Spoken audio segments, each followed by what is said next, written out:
Hello friends, कैसे हैं आप सभी। उम्मीद है कि आप सभी अच्छे होंगे। आज हमारी ज्योग्राफी से के पहले टॉपिक को लेकर हम बात चर्चा करेंगे। सबसे पहले होता है ग्लोब, है ना। ग्लोब क्या होता है कि ग्लोब पृथ्वी का एक प्रतिरूप होता है ना। मतलब गोल गोल होता है। ग्लोब मतलब गोल होता है ना। पृथ्वी का प्रतिरूप होता है जिस पर अक्षांश और देशांतर रेखाएं होती हैं, जिनकी तो हम चलते हैं आगे, है ना। आगे चलते हैं, बताते हैं ग्लोब क्या होता है। हम सबसे पहले ग्लोब समझते हैं, है ना। तो ग्लोब क्या होता है। ग्लोब एक गोलाकार होता है।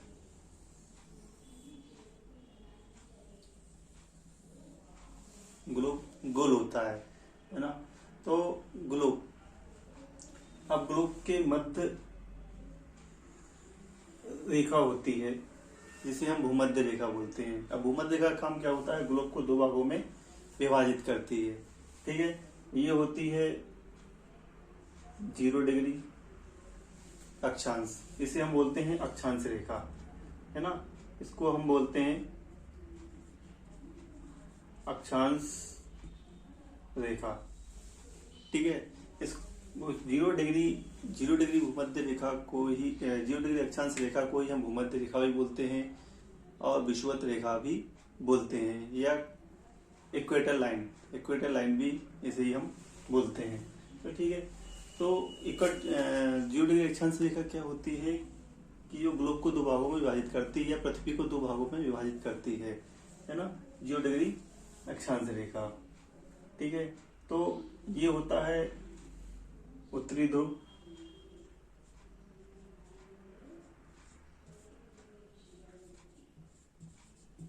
और ये होता है दक्षिणी ध्रुव।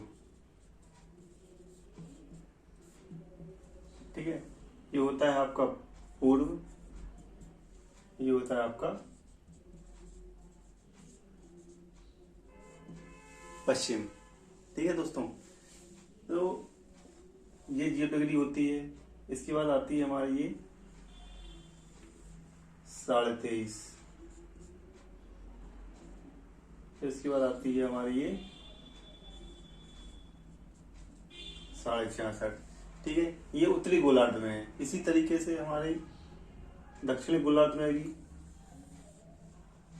23.5 और 66.5 होती है, और यहाँ पर होती है लास्ट में 90 डिग्री यहाँ, और 90 डिग्री यहाँ। ठीक है दोस्तों, अब क्वेश्चन ये बनता है कि 0 डिग्री को रेखा को क्या बोलते हैं हम, अक्षांश रेखा। 0 डिग्री इस रेखा को हम अक्षांश रेखा भी बोलते हैं, भूमध्य रेखा भी बोलते हैं, और इक्वेटर लाइन भी बोलते हैं, और विषुवत रेखा भी इसी को ही बोलते हैं। इन सब ये सभी नाम एक ही लाइन के हैं, 0 डिग्री अक्षांश रेखा के। ठीक है दोस्तों, अब बात आती है इससे ग्लोब। अब ग्लोब क्या है। ठीक है, ग्लोब प्रतिरूप है। ठीक है, अब ग्लोब की अवधारणा कैसे आई, तो इसके हम बारे में बात करें तो ग्लोब काफी पहले आए थे कि एक भूगोलवेत्ता थे स्ट्रैबो 150 ईसा पूर्व में इन्होंने ग्लोब शब्द दिया था, है ना। लेकिन ग्लोब को बनाया किसने, एक जर्मनी के भूगोलवेत्ता थे, है ना। जर्मनी के भूगोलवेत्ता थे, इनका था मार्टिन बेहाइम, है ना। 1492 में इन्होंने ग्लोब को बनाया। ठीक है, तो जब से ये चल रहा है ना, तो ग्लोब होता है, नक्शा होता है। ठीक है, तो हमने ग्लोब की बात कर रहे हैं। ग्लोब भूमध्य रेखा, है ना। तो भूमध्य रेखा को ही हम इसको अक्षांश रेखा,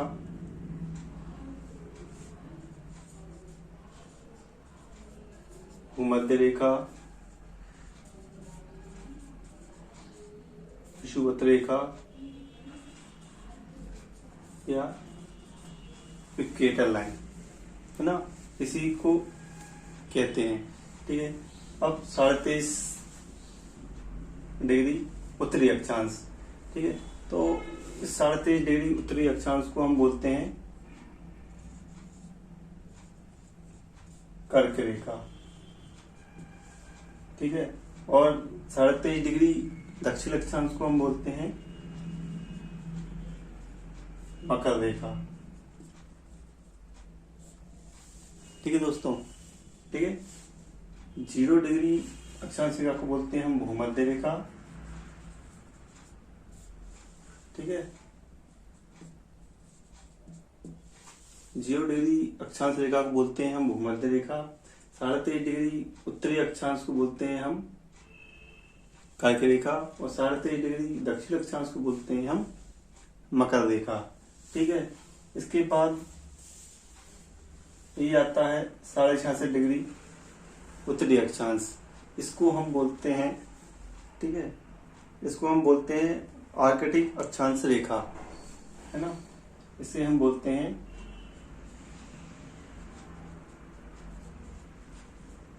आर्कटिक अक्षांश रेखा। इसे बोलते हैं हम अंटार्कटिक अक्षांश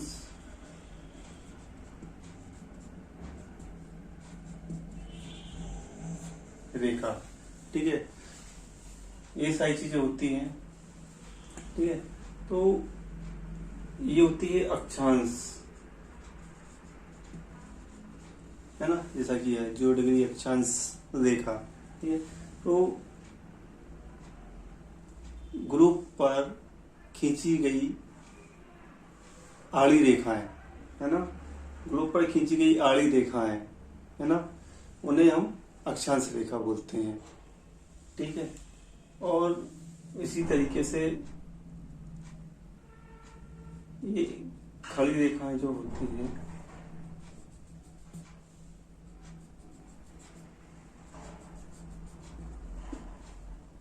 इन्हें हम बोलते हैं अंतर रेखा। ठीक है, लेकिन आज हम अक्षांश रेखा की बात करेंगे। ठीक है, तो अक्षांश रेखा क्या होती है, जैसा कि आपने जाना कि 0 डिग्री अक्षांश रेखा ग्लोब को 2 भागों में, पृथ्वी को 2 भागों में विभाजित करती है। ठीक है, तो हर 1 डिग्री पर एक अक्षांश रेखा होती है। ठीक है, तो इस तरीके से मतलब 0, 37.5, 66.5 और 90, मतलब उत्तरी अक्षांश में 90 अक्षांश रेखाएं होंगी, और इसी तरह से दक्षिण गोलार्ध में भी 90 अक्षांश रेखाएं होंगी। तो क्वेश्चन बनता है कि कुल अक्षांश रेखाएं कितनी होती है ना, तो 90 प्लस उत्तरी अक्षांश की और 90 दक्षिणी अक्षांश की। ठीक है, और प्लस एक 0 डिग्री भूमध्य रेखा, इसको भी हम ऐड करेंगे तो क्या आ जाएगा हमारा 181 अक्षांश रेखाएं। ठीक है दोस्तों, 181 अक्षांश रेखाएं। ठीक है, अब इसमें हमारे को क्वेश्चन आता है कि 181 मतलब कुल अक्षांश रेखाएं कितनी होती है। यदि ऑप्शन में 181 आता है तो 181 ही लगाना है, और यदि 181 नहीं आता है, सिर्फ 180 आता है, तो 180 आपको लगाना है, और यदि दोनों आते हैं तो 181 को ही लगाना है। एक क्वेश्चन बनता है कि पश्चिम से पूर्व की भूमध्य रेखा की लंबाई कितनी होती है। इसकी कुल लंबाई, भूमध्य रेखा की लंबाई होती है 40,069 किलोमीटर लंबाई होती है। ठीक है, और 2 अक्षांशों की मध्य की दूरी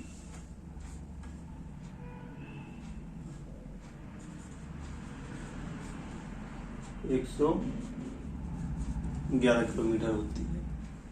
ठीक है, और तीसरी चीज क्या है कि दो अक्षांशों के मध्य की दूरी 111 किलोमीटर होती है और भूमध्य रेखा की कुल लंबाई 40,069 किलोमीटर होती है।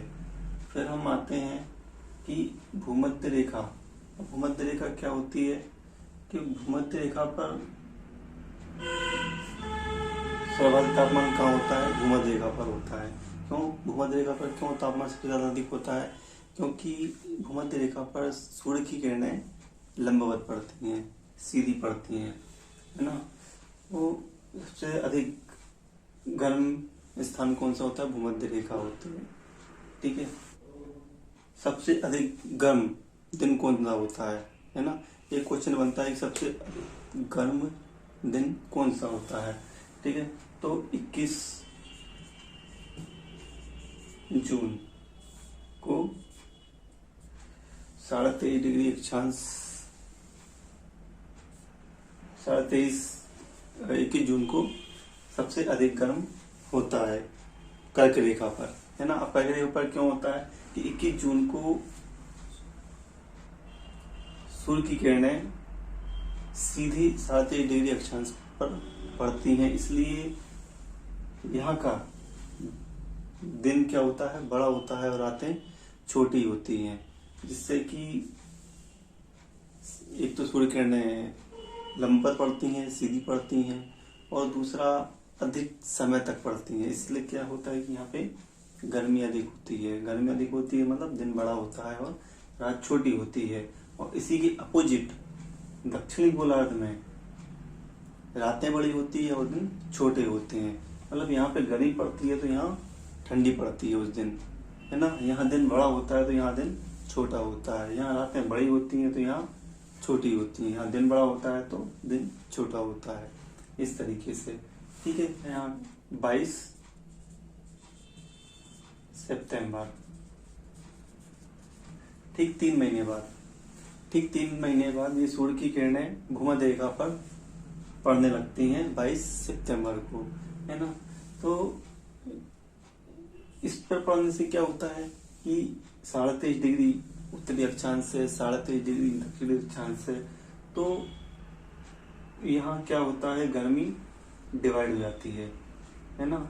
मतलब कि 22 सितंबर को भूमध्य रेखा पर दिन और रात बराबर होते हैं, और 21 मार्च को भी भूमध्य रेखा पर किरणें समान पड़ती हैं, सीधी पड़ती हैं, ठीक है। फिर आता है आपका 22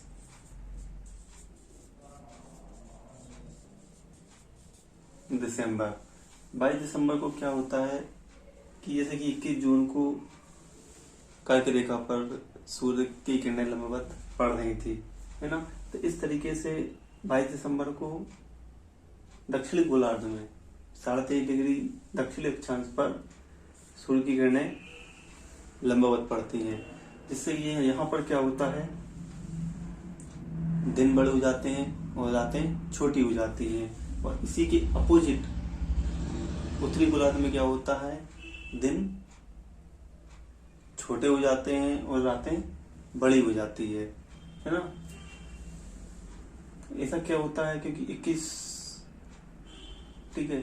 अब इस तरफ अक्षांश में ऐसा क्यों होता है? क्योंकि जो सूर्य की किरणें पड़ती हैं वो तिरछी पड़ती है ना। उत्तरी गोलार्ध में सूर्य की किरणें तिरछी पड़ती हैं, इसलिए वहां दिन छोटे हो जाते हैं और रातें बड़ी हो जाती हैं। क्यों? क्योंकि 22 दिसंबर को 23.5 डिग्री दक्षिणी अक्षांश पर सूर्य लंबवत पड़ता है, ठीक है दोस्तों। अब अक्षांश रेखा का अच्छा एक क्वेश्चन और बनता है कि अक्षांश रेखा का उपयोग, है ना। अक्षांश रेखा का उपयोग क्या होता है? अक्षांश रेखाओं का उपयोग जलवायु के अध्ययन और तापमान के अध्ययन के लिए किया जाता है। ओके दोस्तों, ये ग्लोब है और अक्षांश रेखा है ना। तो इस पर से ही सारे क्वेश्चन बनते हैं, है ना। कि वो कितने सारे क्वेश्चन हो गए कि एक भूमध्य रेखा 0 डिग्री अक्षांश रेखा को क्या कहा जाता है? जीरो डिग्री भूमध्य रेखा को ही अक्षांश रेखा, भूमध्य रेखा, विषुवत रेखा और इक्वेटर लाइन भी कहा जाता है। ठीक है। फिर उसके बाद आता है कि 23.5 डिग्री उत्तरी अक्षांश को क्या कहते हैं। 23.5 डिग्री उत्तरी अक्षांश को बोलते हैं हम कर्क रेखा, है ना। और 23.5 डिग्री दक्षिण अक्षांश को हम बोलते हैं मकर रेखा, जैसे कर्क रेखा और भूमध्य रेखा। ठीक है। इसी तरीके से हम उत्तरी गोलार्ध में 66.5 डिग्री अक्षांश रेखा को क्या बोलते हैं, हम आर्कटिक अक्षांश रेखा बोलते हैं। और इसी तरह दक्षिणी गोलार्ध में 66.5 डिग्री अक्षांश रेखा को क्या बोलते हैं, अंटार्कटिक अक्षांश रेखा बोलते हैं। फिर एक दूसरा क्वेश्चन आता है कि दो अक्षांशों के मध्य की दूरी कितनी होती है, तो वो होती है 111 किलोमीटर। और मुख्य अक्षांश रेखा, जीरो डिग्री अक्षांश रेखा की कुल लंबाई कितनी होती है, तो 40,069 किलोमीटर। अब इसमें एक चीज और दोस्तों कि दो अक्षांशों के मध्य की दूरी समान होती है ना। इसमें मतलब कोई अंतर नहीं होता, चाहे हर 1 डिग्री मतलब 0 डिग्री 1 2 3 4 5 6 7 और 90 डिग्री तक हर अक्षांश रेखा की दूरी क्या होगी, बराबर होगी, मतलब 111 किलोमीटर ही होगी। लेकिन अक्षांश रेखाओं की जो लंबाई है वो कम होती जाती है ना। जैसे कि 0 डिग्री अक्षांश रेखा की लंबाई 40,069 किलोमीटर है, लेकिन 1 डिग्री 2 डिग्री 3 डिग्री जैसे जैसे डिग्री बढ़ती जाएंगी ऐसी उनकी लंबाई घटती जाएगी। ये दोनों तरफ होता है, उत्तरी ध्रुव में भी और दक्षिणी ध्रुव में भी। ठीक है। फिर एक तो है 21 जून। अब 21 जून को 3.5 डिग्री अक्षांश पर सूर्य लंबवत पड़ता है, जिससे कि वहाँ गर्मी ज्यादा होती है, दिन बड़े होते हैं और रातें छोटी होती है, इसलिए वहाँ सबसे गर्म दिन होता है 21 जून। इसी के अपोजिट दक्षिणी गोलार्ध में दिन छोटे और रातें बड़ी होती है, मतलब ठंडा होता है। ठीक है। इसी तरीके से फिर 22 सितंबर को सूर्य की किरणें लंबवत भूमध्य रेखा पर पड़ती हैं, जिससे कि दिन और रात समान होते हैं, तापमान समान होते हैं, है ना। इसी तरीके से 21 मार्च को भी सूर्य की किरणें लंबवत पड़ती हैं भूमध्य रेखा पर। ठीक है। और 22 दिसंबर को उत्तरी अक्षांश रेखा पर 23.5 डिग्री उत्तरी अक्षांश रेखा पर 22 दिसंबर को सूर्य लंबवत पड़ता है, तो यहाँ पे दिन बड़ा हो जाता है और रातें छोटी हो जाती हैं। उसी के अपोजिट उत्तरी गोलार्ध में दिन छोटे और रातें बड़ी हो जाती है। क्यों? क्योंकि 21 मार्च को यह पृथ्वी के झुकाव के कारण सूर्य की किरणें उत्तरी गोलार्ध में तिरछी पड़ती है ना, इस वजह से। ओके दोस्तों, यहाँ हमारा आज का टॉपिक कंप्लीट होता है। आई होप कि आपको समझ में आया होगा, है ना। बाकी हम नेक्स्ट टाइम और अच्छे से उसको समझेंगे, जानेंगे, है ना। और अगले टॉपिक को लेकर हम जल्दी आएंगे, है ना। ओके, हमारा टॉपिक था। मेरा ये वीडियो आपको अच्छा लगा हो तो प्लीज़ इसे लाइक कीजिए, सब्सक्राइब कीजिए, शेयर कीजिए, है ना। Thank you so much.